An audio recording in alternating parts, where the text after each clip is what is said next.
Hi అండి, welcome back to దిష్ట blogs recipes. మన ఛానల్ ఫస్ట్ టైం చూస్తే సబ్స్క్రైబ్ చేయండి. వీడియో నచ్చినట్లయితే లైక్ చేయండి. మార్నింగ్ టిఫిన్, ఈవినింగ్ స్నాక్స్గా ఒక దోశ పిండి ఉంటే ఈ విధంగా చేసుకోవచ్చు. ఇప్పుడైతే మనం రెసిపీలోకి వెళ్ళే ముందు మన ఛానల్ ఫస్ట్ టైం చూస్తే సబ్స్క్రైబ్ చేయండి. ఇప్పుడైతే ఒక గిన్నె తీసుకొని ఇప్పుడు ఒక గ్లాస్ మినపగుళ్ళు అనేవి వేసుకున్నాను. ఒక గ్లాస్ మినపగుళ్ళకి 2 గ్లాసులు డిపో రైస్ వేస్తున్నాను, అంటే క్వార్టర్ రైస్ వేస్తున్నాను 2 గ్లాసులు. అలాగే ఒక హాఫ్ టేబుల్ స్పూన్ మెంతులు అనేవి వేస్తున్నాను.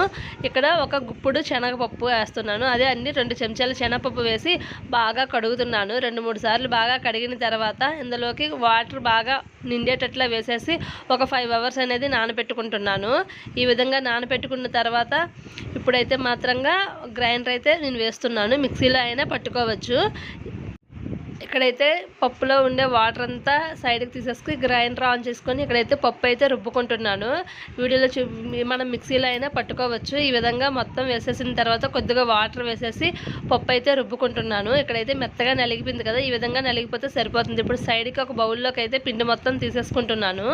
ఈ విధంగా పిండి మొత్తం తీసేసుకొని ఓవర్ నైట్ అనేది సైడ్కి పెట్టుకోవాలి. ఇగోండి ఇక్కడైతే నేను మూత పెట్టేసి ఓవర్ నైట్ ఉంచుతున్నాను.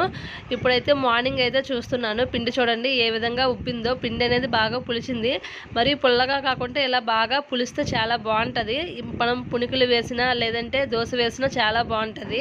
ఇప్పుడైతే మార్నింగ్ దోశలకు ఎంత కావాలో అంత అనేది సైడ్కి తీసేసుకుంటున్నాను. బౌల్లోకి తీసుకొని ఉప్పు వేసుకొని కొద్దిగా వాటర్ వేసేసుకొని దోశ పిండి మాదిరిగా కలుపుకుంటున్నాను. వీడియోలో చూపెడుతున్న విధంగా దోశకి మనం ఎంత వాటర్ కావాలో ఎంత చిక్కదనంగా కావాలో అనేది మనం కలుపుకోవాలి. పిండి అనేది వీడియోలో చూపెడుతున్న విధంగా కలుపుకుంటూ దోశ పిండి అనేది ఈ విధంగా కలుపుకోవాలి. ఒకసారి మనం ఇలా దోసపిండి అనేది ఇలా గంటతో వేస్తే జారుగా పడాలి. అలానే మరి పలచగా చేయకూడదు, చిక్కగా అలాగే చేసుకోవాలి.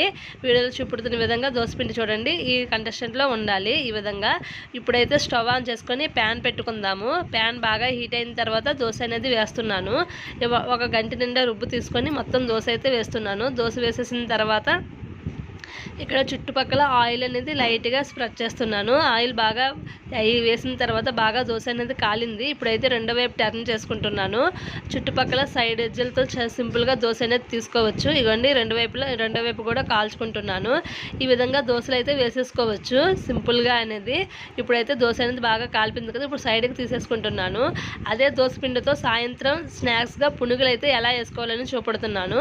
ఒక గిన్నెలోకి కొద్దిగా రుబ్బు తీసుకొని ఇందులోకి సన్నగా కట్ చేసిన ఉల్లిపాయ ముక్కలు అలాగే జీలకర్ర ఉప్పు అనేది వేసుకోవాలి. వేసుకొని కొద్దిగా వాటర్ వేసుకొని కొద్దిగా మెత్తగా బాగా కలుపుకోవాలి. కలుపుకున్న తర్వాత మరి కొద్దిగా వాటర్ వేసుకొని పునుకుల పిండిలాగా కలుపుకోవాలి. ఇదిగోండి ఇక్కడ కొద్దిగా వాటర్ వేసేసి ఇలా మొత్తం కలుపుతున్నాను కదా, ఈ విధంగా కలుపుకున్న తర్వాత మరి కొద్దిగా వాటర్ వేసేసి వీడియోలో చూపెడుతున్న విధంగా కలుపుకోవాలి. ఇప్పుడు మనం చేతితో ఒకసారి ఇలా వేస్తే పడుతుందా లేదా, డ్రాప్లా పడుతుందో లేదో ఒకసారి చెక్ చేసుకోవాలి.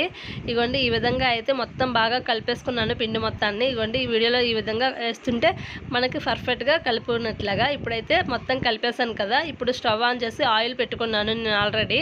ఆయిల్ బాగా హీట్ అయిన తర్వాత ఇప్పుడైతే పునుకులు అయితే వేస్తున్నాను చిన్నవి. ఈ విధంగా వేసుకొని బాగా ఫ్రై అవనివ్వాలి కలుపుతూ ఉంటూ.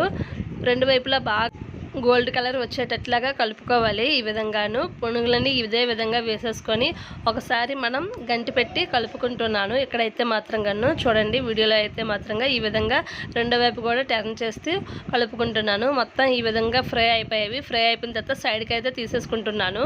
ఇప్పుడు ఈ రెండిట్లో కాంబినేషన్కి చట్నీ ఎలా చేయాలో అనేది చూపెడుతున్నాను. నేనైతే ఇక్కడ పొట్నాల పప్పు చట్నీ చేస్తున్నాను. ఇప్పుడైతే స్టవ్ ఆన్ చేసుకొని ఒక ప్యాన్ పెట్టుకుంటున్నాను.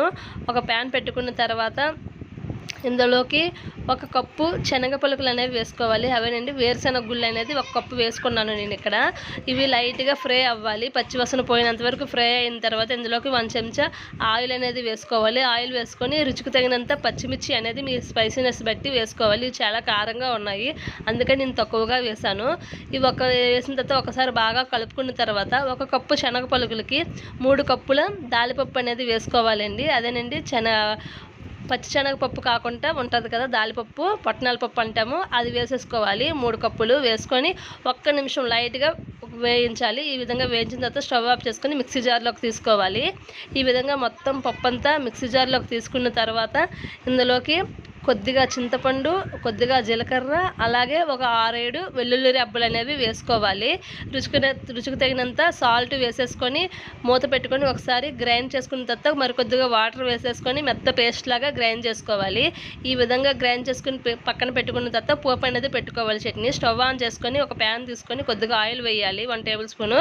ఇందులోకి 1/2 టేబుల్ స్పూన్ ఆవాలు, 1/2 టేబుల్ స్పూన్ జీలకర్ర వేసి కొద్దిగా వేగిన తర్వాత ఇందులోకి ఎండుమిర్చి అలాగే కరివేపాకు వేసి పోపు అనేది పెట్టుకోవాలి. ఈ 2 కాంబినేషన్కి చట్నీ చాలా బాగుంటుంది. దోశల్లోకి, ఇడ్లీలోకైనా చాలా బాగుంటుంది ఈ చట్నీ అనేది. ఒకసారి మీరు కూడా రెసిపీని ట్రై చేయండి. ఎలా వచ్చింది అనేది కామెంట్ బాక్స్లో కామెంట్ పెట్టండి. మన రెసిపీ నచ్చినట్లయితే, మన ఛానల్ నచ్చినట్లయితే సబ్స్క్రైబ్ చేసుకోండి. బాయ్ ఫ్రెండ్స్, మరొక మంచి వీడియోతో మళ్ళీ కలుద్దాం. Thank you for watching.